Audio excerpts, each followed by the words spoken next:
নমস্কার অংশুমান। আজকে পাইলিং নিয়ে বলবো। পাইলিংটা কনস্ট্রাকশানেতে এখন পাইলিংটা খুব কমন, এবং সেটা কিভাবে তার মনিটরিং করা উচিত আর কোয়ালিটিটা কিভাবে চেকিং করা উচিত, আজকে কনসেপ্টটা just Dev.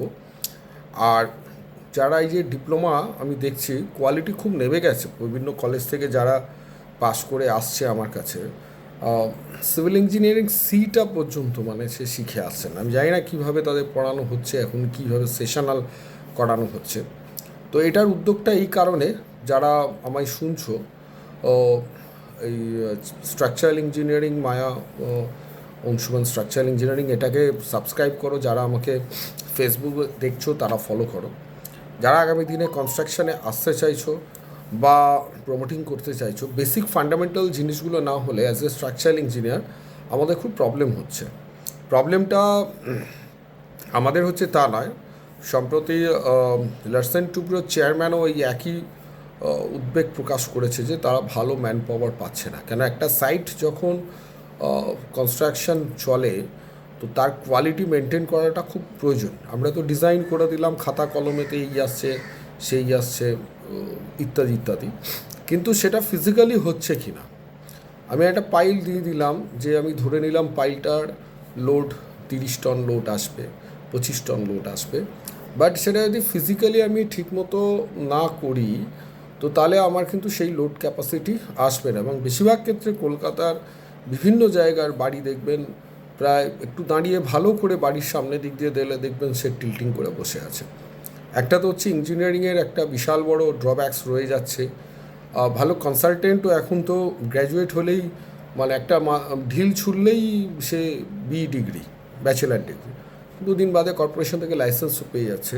But most of যদি কর্পোরেশনের আমরা এটা দেখি, আপনার স্ট্যাট রিপোর্টগুলো দেখি, তাহলে দেখবেন সেখানে মানে ডিজাইনেতেই অনেক গণ্ডগোল পাওয়া যাবে। ঠিক আছে, তো যাই হোক, আমি সেই ব্যাপারটাই যাচ্ছি না। জিনিসটা শিখে করা উচিত। আগামী দিনে কম্পিটিশন আরও বাড়বে, এবং not only for the local, আমাদের গ্লোবাল হতে হবে। তো আজকে পাইলিং সম্বন্ধে বেশিরভাগ ক্ষেত্রে ছোট প্রজেক্টগুলোতে, এখানে তো ডিএমসি মানে ডিরেক্ট মাঠ সার্কুলেশন পাইল চারপাশে বাড়ি থাকাকালীন করা যায় না। এবং কলকাতা কর্পোরেশনের এখন যে নতুন আইন, তাতে প্রায় ছোট 1-1.5 কাঠা জমিতেও আপনি 4 তলার স্যাংশন অনুমোদন দিচ্ছে কলকাতা কর্পোরেশন। কিন্তু ইঞ্জিনিয়ারিংটা যদি আমি ঠিকঠাক না করি তো বিপদটা কোথায় আসছে, যে পাশাপাশি বাড়ি হচ্ছে, দুটোর মধ্যে 4 ফুট বা 6 ফুট দূরত্ব থাকছে, এবং যদি ফাউন্ডেশন থেকে আরম্ভ করে ইঞ্জিনিয়ারিংটা যদি ঠিকঠাক না করি, বাড়িগুলো হেলে যাচ্ছে, ক্র্যাক হচ্ছে। এই জায়গাগুলো কিন্তু একটা ভয়ঙ্কর জায়গায় দিকে যাচ্ছে। তো বেশিরভাগ ক্ষেত্রেই যে আমাদের এখন যারা লোকাল প্রমোটার, সব হচ্ছে সোনাপাপ্পুর মতো মানুষরা প্রমোটার হয়ে যাচ্ছে। এখন বন্দুকের নলে তো ইঞ্জিনিয়ারিং বন্দুকের নল ফল ভয় পায় না। সুতরাং ঠিকমতো না করলে জিনিসগুলো যে অবস্থায় গিয়ে দাঁড়াচ্ছে, সেটা আমরা দেখছি যে সামান্য 5 রিক্টার স্কেল বাংলাদেশে হয়েছে, এখানে কিভাবে কম্পন অনুভব হয়েছে। এবং এটা যদি আরেকটু বেশি হতো তো তাহলে অনেক বাড়ি কলকাতাতেও তার একটা মানে মারাত্মক এফেক্ট আসতো। তো আমি আজকে আগরপাইলটা বলছি, যেটা খুব কমনলি সাইটে হয়, প্রত্যেক কটা সাইটে G+4 বিল্ডিংগুলোতে খুব সল্টলেক এরিয়ায় তো ভর্তি হচ্ছে। তো তবু বলে রাখি, এই 2911 আমাদের ইন্ডিয়ান স্ট্যান্ডার্ড কোড, তবু সেই কোড পরে আসছি। আগে কনসেপ্টটা একটু বুঝে নিই। পাইলিংয়ের ক্ষেত্রে অনেকের কনফিউশন আছে। আর আগরপাইল অ্যাকচুয়ালি ইঞ্জিনিয়ারিংয়ে তো আমরা পারমিট করি না, ঠিক আছে। ডিএমসি পাইল বা আমরা যেটা করি সেটা হচ্ছে যে এখন তো রোটারি বোরিং চলে এসেছে, রোটারি বোরিং, কিন্তু সেগুলো বড় প্রজেক্টে রোটারি বোরিং মানে মেশিন ঘোরার একটা জায়গা থাকা দরকার। 8-9 কাঠা একটা প্রজেক্ট, রাস্তার চওড়া প্রায় 9 মিটারের ওপর হলে রোটারি মেশিনটাকে আমি ঢোকাতে পারবো। বেশিরভাগ ক্ষেত্রে আগে ডিএমসি হতো। ডিএমসির ড্রব্যাকস হচ্ছে যে কেসিংটা যেহেতু হ্যামারিং করে করে করে করে ঢোকাতে হয়, পুরো পাইলিংটাই হবে কেসিং দিয়ে, তো মাটিটা একটা কাঁপার একটা ভয় থাকে। এবং আশেপাশে বাড়ি যদি হয়ে থাকে তো অবভিয়াসলি তার সয়েলে একটা এফেক্ট আসে। তো আগের পাইলটাকে একটু মডিফাই করে এখন কাটার দিয়ে করছে, ওয়াটার জেট কাটার দিয়ে। তো আমি সেগুলো নিয়ে আসবো বিস্তারিতভাবে। যারা এই যে অনেকেই এখানে যে বেকার সমস্যা, তার কারণ হচ্ছে নলেজ নেই বলে তারা একটা সামান্য সুপারভাইজারেরও চাকরি পাচ্ছে না। একটা সুপারভাইজার মোটামুটি ধরো খুব ভালো সুপারভাইজ হলে আজকের দিনে বাজারও তো প্রায় 25-30 হাজার টাকা কলকাতার বুকে কিন্তু চাকরি পাওয়া সম্ভব। তো আমরা পাইলের একটা ফার্স্ট বেসিক কনসেপ্ট বলছি, যেটা আমাদের সাইটে খুব অসুবিধা হচ্ছে না জানাতে, নলেজ না থাকাতে, এবং সবচেয়ে বড় কথা নলেজ থাকলেও কাজ করার একটা স্পৃহাটা হারিয়ে গেছে মানুষের মধ্যে। তো সেই জায়গাটা মানে কাজ হচ্ছে আমাদের ধর্ম, বিশেষ করে সিভিল ইঞ্জিনিয়ারিং, সেখানে কোনো রকম আমরা কোনো রকম কনসিডারেশন করব না।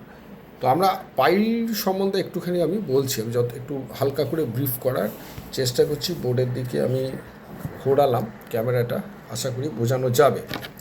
তো যাই হোক, আমি আগে যেটা হয় একটু সয়েল নিয়ে আগে একটু বলে দিই। যে ধরুন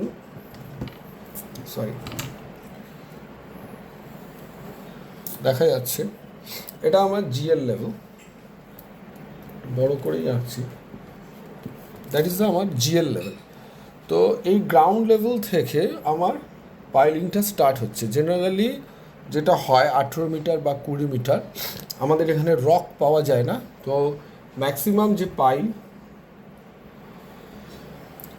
আমরা করছি, ধরা যাক এটা 18 মিটার, 20 মিটার, 22 মিটার, 25 মিটার অবধি যায় এই ডেপটা।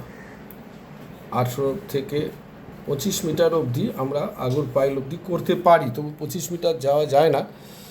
আমরা ধরে নিলাম 20-22 মিটার অবধি আগর পাইল করতে পারি। ওখানকার যে সয়েল স্ট্রাটা যেটা থাকে, এই ফাইলগুলোকে বলা হয় ফ্রিকশন পাইল। আমরা এর নিচেতে মেনলি যেটা হয়, এটা নিচেতে যে লেয়ারটা, যে লেয়ারে পাইলটাকে আমরা ছাড়ছি, এটা হচ্ছে স্যান্ডেল লেয়ারে পাইলটা ছাড়ছি। ওকে, স্যান্ড লেয়ার ম্যাক্সিমাম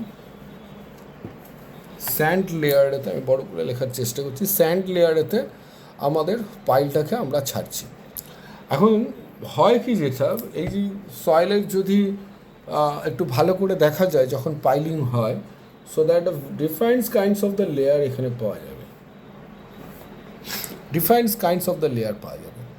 সবচেয়ে ভয়ঙ্কর লেয়ার, যেটা আমি আগের ভিডিওতেও বলেছি, যে 3 থেকে 4 মিটার আপনি যদি মাটির তলায় যান, তো এখানে একটা কালো ডিকম্পোস্ট সয়েল পাওয়া যায়।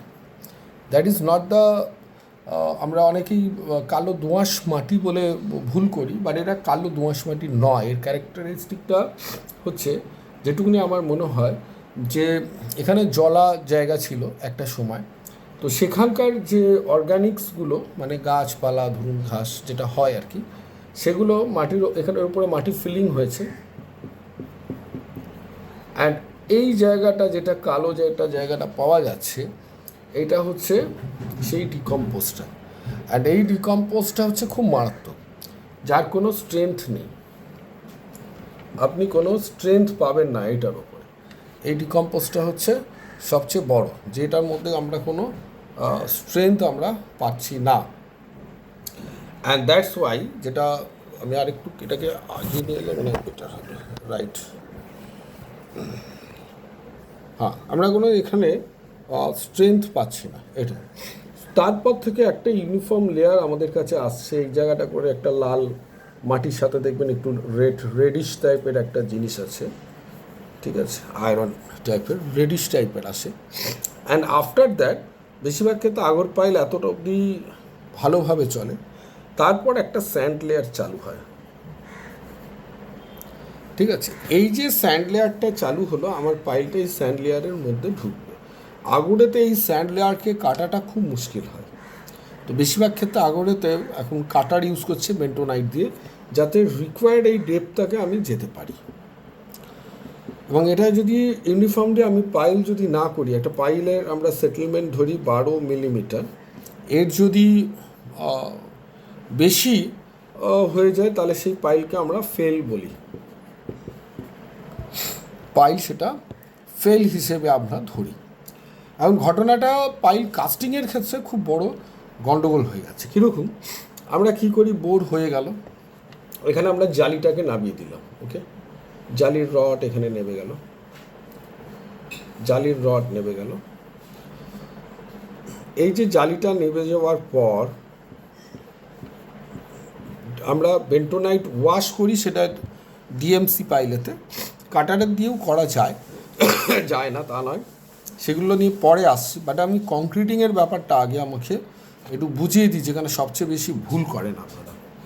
কংক্রিটিংয়ের যখন করি আমরা জেনারেলি করি কি, এখান থেকে একটা ট্রিমি পাইপ নামাই। ট্রিমি পাইপগুলো সিলিন্ড্রিক্যাল পাইপ, আমরা সবাই জানি 1.5 মিটার করে এক একটা লম্বা হয়, 1.5 থেকে 1800 2 মিটার এরকম, এবং সেগুলো পরপর পরপর মুখে মুখে জুড়ে জুড়ে জুড়ে জুড়ে জুড়ে জুড়ে নাবতে থাকে। এই নাবানো আর এই কংক্রিটিং করাটা, এর মধ্যে হচ্ছে টেকনোলজিটা। কতটা নামাবো? ট্রিমি পাইপ একদম বটম অবধি যাবে না। ট্রিমি পাইপ এখান থেকে একটা রিকোয়ার্ড ডেপথ অবধি, সাপোজ 500 to 1 মিটার, এটা একটা ক্যালকুলেশন আছে। এই ডেপথ অনুযায়ী 500 থেকে 1 মিটারের ঠিক ওপরেতে এই ট্রিমি পাইপটা শেষ হবে, রাইট? এই ট্রিমি পাইপটা এখানেতে শেষ হয়ে যাবে। এর ওপরে একটা হপার লাগানো হয়, ঠিক আছে? হপার আগর পাইলের ক্ষেত্রে কি হয়, হ্যান্ড মিক্সিং করে আর হচ্ছে আপনার ওই ডুগডুগি মেশিন যেটা বলে সেটা দিয়ে মেনলি করে, যেটা আমাদের ইঞ্জিনিয়ারিংয়ে অ্যালাউ নয়, কিন্তু এখনও এখানে কনস্ট্রাকশনে চলছে, আমাদের মেনে নিতে হয় ছোটো প্রজেক্টে। হপারে যখন এরা দেয়, দেখবেন হপারের মুখটা এখানে কভার আপ করা থাকে। কেন থাকে? এই যে বোর আমি কনস্ট্রাকশন করলাম, এর ওয়াটার লেভেল ধরুন এরকম জায়গায় একটা জলের লেভেল আছে, তাহলে এই বোরেতে এতটা পুরো ওয়াটার থাকে, রাইট? এখান থেকে এতটা অবধি আমার ওয়াটার থাকে। তো যখন ফার্স্ট পাইলিংটা হচ্ছে চার্জিং, এই চার্জিংটা অনেকেই জানে না, এখনকার ডিপ্লোমা ইঞ্জিনিয়ারগুলো তো জানেই না। কেন? এই কংক্রিটটা আমি এমনভাবে কংক্রিটিং করব এই পাইলটা, যাতে ওয়াটারের সাথে আমার কংক্রিটিং মিশবে না। তাহলে আমার পদ্ধতিটা কী হবে? তো ফার্স্ট এখানে আমি 4 ব্যাগ বা 5 ব্যাগের একটা কংক্রিটিং এখানে রাখবো, আর এই হপারের মুখটা বন্ধ থাকবে, একটা ফানেলটা বন্ধ থাকবে, এইভাবে ফানেলটা বন্ধ থাকে, এর একটা হুক করা থাকে, ঠিক আছে? এখানে 4 ব্যাগ প্রথমে আমি ঢালবো, ঢালার পর এইটাকে আমি ওপেন করব। যেই ওপেন করব, হু হু করে এই মালটা ভেতরে ঢুকবে, এবং আপনারা দেখবেন এই পাশ থেকে ওয়াটার বেরিয়ে আসবে। এ গিয়ে কী করবে? এটা হচ্ছে যে ট্রিমি পাইপের মুখ এতটা, কংক্রিটটা ঢালার পর ট্রিমি পাইপের মুখটা গিয়ে ও সিল করবে তলা থেকে এতটা, এবং ওয়াটারটাকে যত ভলিউম গেল ঠিক তত ভলিউম ওয়াটার ওপর দিকে উঠে পাশ দিয়ে বেরোবে। কোনো মতেই ট্রিমি পাইপের মুখ যেন ওপরে না যায়, রাইট? ওপরে কোনো মতেই যেন না যায়, কেন আমার তাহলে কংক্রিটের মধ্যে, আমি এটাকে আর একটু বেটার আঁকলে আর একটু বুঝতে সুবিধা হবে। একটা মিনিট,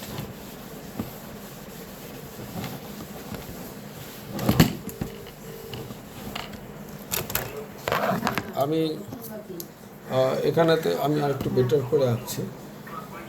এই ট্রিমি পাইপটা গেল, এটা ট্রিমি পাইপ, এইটা আমার বোর হোল, এটা হচ্ছে বোর হোল, ওকে?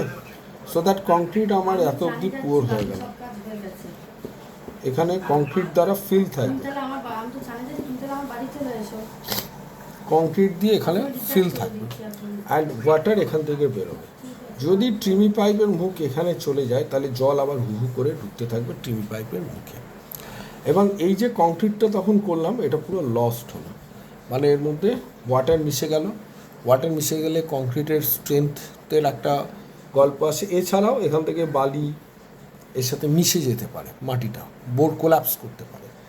সুতরাং এই জায়গাটা হচ্ছে খুব ভাইটাল, এবং ট্রিমি পাইপ বেশিরভাগ ক্ষেত্রে আগর পাইলে যেটা করে, 2 ব্যাগ এখানে চার্জ করলো, একটুখানি তুলে দিল এটাকে, হপারের মুখটা একটু খালি করে দিল, হুড় করে মালটা গেল। কেন? এই 4 ব্যাগ করার পর এটা তুলতে একটু কষ্ট হয়, এই জন্য লেবাররা কী করে, এইখানে একটুখানি তুলে দিল।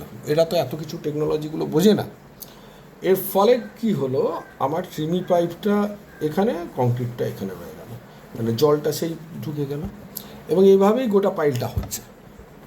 পাইলের পুরো প্রসেস অনুযায়ী যে আমার ট্রিমি পাইপ নিচে থাকবে, কংক্রিট সবসময় উপরে থাকবে, এটা একটা ক্যালকুলেশন, যে আমি অল্প অল্প করে ট্রিমি পাইপ এখান থেকে তুলবো আর খুলবো। রেডি মিক্সে করলে একটা সুবিধা দেখি, একই জিনিস, কিন্তু এই হপারটা ওরা কী করে, যত ম্যানুয়ালি করতে গেলে খুব কষ্ট হয় পুরো চার্জ হয়ে গেলে খোলার পর, আর সেইটাকে ঠিক মতো করে কি 2 ব্যাগ করলো, টুক করে একটু খুলে দিল, তাহলে কী হলো, মালটা ওরা খালি ভাবছে যে কী করে কংক্রিটিংটা 18 বস্তা বা 20 বস্তার ঢালাই যেটা হবে সেটা যত তাড়াতাড়ি করা যায়। যার ফলে যে হচ্ছে এই যে পাইল আমরা কনস্ট্রাকশন করছি, যখন আমরা ইন্ট্রিগেটেড টেস্ট করি দেখা গেলো পাইলটা হলো এতটা অবধি কংক্রিট পাওয়া গেল, তারপর আর কিছু পাওয়া যাচ্ছে না। এই জায়গাটায় দেখা গেলো মাটি চলে আসছে। কেন? এই যে কনস্ট্রাকশন প্রসেসটাই যদি আমরা ভুল করি, যেই ভুল করব তখনই কিন্তু এই ড্রব্যাকসগুলো কিন্তু দেখা পড়বে। ঠিক আছে? So very careful. আমি 2911টাও ভালো করে এক্সপ্লেন করব। এবং স্ট্রাকচারাল ডিজাইনের মেইন জিনিস হচ্ছে কনসেপ্ট যদি ঠিকঠাক না থাকে ভালো স্ট্রাকচারাল ইঞ্জিনিয়ার হওয়া যায় না।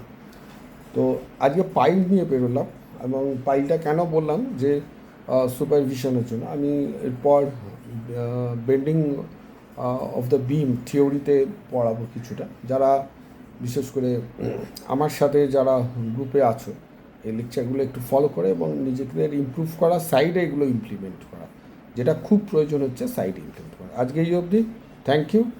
শেয়ার করে রাখো এবং এটাকে সাবস্ক্রাইব করো। Thank you.